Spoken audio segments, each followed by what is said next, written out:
"You're lucky," he said, throwing me a crooked grin. "I only take in stray cats and guys too dumb to know better."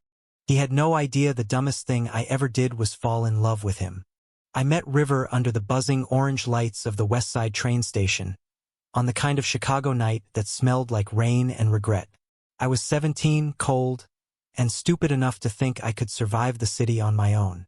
He was 21, too good-looking for his own safety, and wore kindness like a denim jacket, faded, real, and maybe a little too comfortable. River didn't ask why I was on the streets. He just said, "You hungry?" and handed me half a sandwich he hadn't even unwrapped.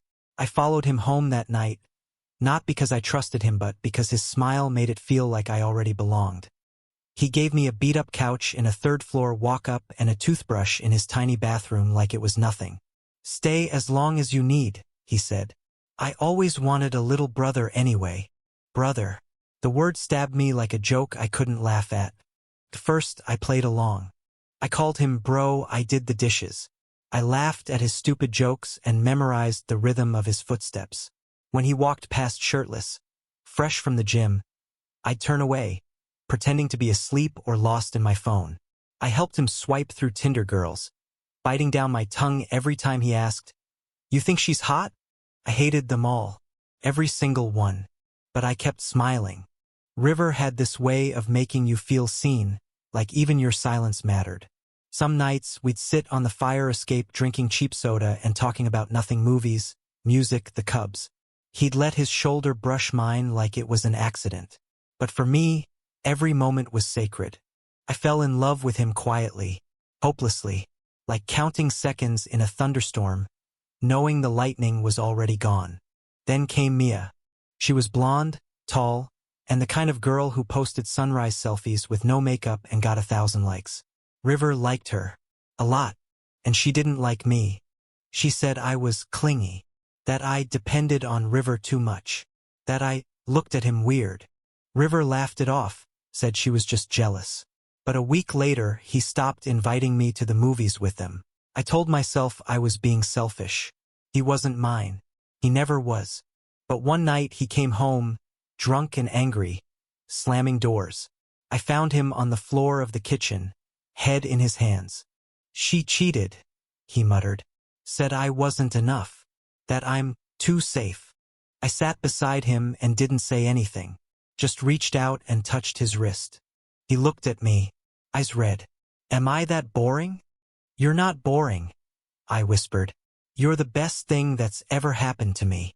The words slipped out before I could take them back. Silence. Then, softly, "What do you mean?" Couldn't breathe. My heart pounded so loud it drowned the air. But I said it. "I've been in love with you for years, River. Since that first night. Since you gave me your damn sandwich." He didn't move. Didn't blink. Then he stood up. I need some air." And just like that, he walked out. I thought that was it. I packed my things the next day. Wrote him a note. Left the keys. I moved in with a friend across town. Started working at a bookstore. Stopped checking my phone every 5 seconds. 2 weeks passed. Then 3. Until one night, he showed up outside the store, hair wet from the rain, eyes wild. "I've been looking for you," he said, voice hoarse. "You didn't even say goodbye. You didn't ask me to stay." He stepped closer. "Because I didn't know how to handle what you said. I was scared, okay? Scared I'd mess everything up. But mostly scared because part of me wanted to kiss you right then and there." I blinked. He stepped closer again. "I missed you, Eli." I whispered. "You called me Eli. Not kid. Not bro." He smiled. "I never wanted a brother. That was the lie I told myself so I wouldn't fall for you." Couldn't believe it. The city spun behind him, lights smearing like dreams. "Say it again," I said. "I love you." He pulled me into his arms. It wasn't a movie kiss. It was rain-slicked and messy and real. His hands trembled. Mine wouldn't let go. That night we went home together. Not as brothers. As something new. It's been a year. River still hogs the blankets. I still steal his hoodies. We fight over dumb things like cereal and music, and make up just as fast. He calls me Eli now, always Eli, like my name means something more when he says it. Some nights, we sit on that same fire escape and watch the lights flicker across the city. I still can't believe you loved me all that time, he says, pulling me close. I still can't believe it took you that long to figure it out, I tease. He laughs, presses his forehead to mine.